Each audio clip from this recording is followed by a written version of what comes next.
Hey everybody out there, this is Seto, and today guys we're going to be talking about why you should never give up on old decks. Now, many people believe that the newest decks are the bestest decks out there. They're the fastest, the most consistent, etc, etc, etc. That may be true, but every deck in the game of Yu-Gi-Oh! Has its downfall, has its Achilles heel, so to speak. It has a weakness, it has a weak point. No deck really in the game of Yu-Gi-Oh! That I have ever encountered completely and utterly is unbeatable. Every deck is beatable in the game of Yu-Gi-Oh!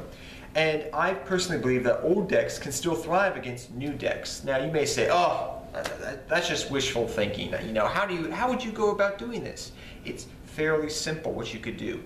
You have to look at different old archetypes, different type of old school decks, and say to yourself, what can this deck do that this new deck can't do? What can this old deck do that can help beat this new deck? So you may say, well, that's pretty plain simple, but how do you go about doing that?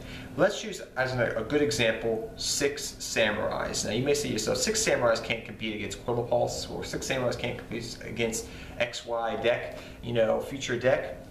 6 Samurais can't compete against Neoclaws coming out. Really, they can't compete? Okay, think about it this way. 6 Samurais can easily make Naturia Beast turn 1. What do Quillipulse and Neoclaws have in common? They both rely very heavily on spells. That seems like a little bit broad point. What do I call about another old school deck that survived on spells and had problems against Naturia Beast? Spellbooks, yes. So spellbooks were really weak against Naturia Beast. These are the new decks coming out are weak against powerful old school cards like Naturia Beast that can easily stop them. Because if they can't activate their ritual summonings, they're going to go, I can't do poo. Oh, I can't activate my pendulums. I can't activate my scout. Oh, poo. So they're going to go there sitting there with an Naturia Beast with some back row, and they're going to be going, well, I don't know quite what to do. And you may say, well, it's not consistent. That's the reason why I can't do that. You know, that old school deck can't compete. 3 Rhoda, 3 Smoke Signal, 3 Asceticism. Very consistent there. Not to mention half a dozen other things you can do with the deck to make it be consistent in making first turn Naturia Beasts against certain decks. Now you may say, well, the deck's not fast. 6 Samurais have still got speed. Now there's other decks that maybe people say, well, that deck can't compete because it's too old, like Gravekeepers. But with new Age Gravekeeper support they got over a year ago, they can shut down graveyard effects now pretty good. They also have a good trap card, they have new legacy support, and what I'm trying to get here at, guys, in general, is old school decks can't compete. I don't know why people keep telling me all the time, old school decks can't compete, old school decks can't compete. Now granted, yeah, maybe not all the best old school decks or favorite decks can't compete against the best decks. I'm not going to take Blue Eyes White Dragon against Neoclaws anytime soon, I hope, or Dark Magician against Neoclaws, because that's more of a casual deck. I think that decks have different rankings, but archetypes really have the benefit of having certain powerful cards or certain powerful plays they can make to counteract newer decks in a way. Like 6 Samurais can make Naturia Beast easily, which can counter new age spell cards. Simple. That's my best example I could think of in here. But I really believe also that you don't just have to worry about powerful plays. You can look at the side deck as well as an out to new decks coming out. What do you mean by that? Well, think about light and dark decks. You can go light imprisoning mirror, dark imprisoning mirror. So if you're running not a light or dark based deck, you can use these cards. If your deck doesn't heavily search, well, you may say, well, all decks search heavily now. Not necessarily. There are some decks that search less than others. You could say to yourself, well, can I compensate? Can I compensate for not using these search cards, you know, searching a lot, compared to my opponent, which searches complete, you know, he has to search out his power cards, his things he needs to do. So I guess I could run Mistake if I really wanted to, and it would hurt my opponent more than it would hurt me. People don't really think about it in that aspect some ways. I think that you just need to sit down and look at it. And I've been in the game for a long time. I've seen old school decks beat new school decks time and time again throughout the game of Yu-Gi-Oh! Not just one random match, not just 2 random matches, consistently. You just have to find an old deck that you really like, invest in it, work on it, try to make it up to date, keep it in, working at it.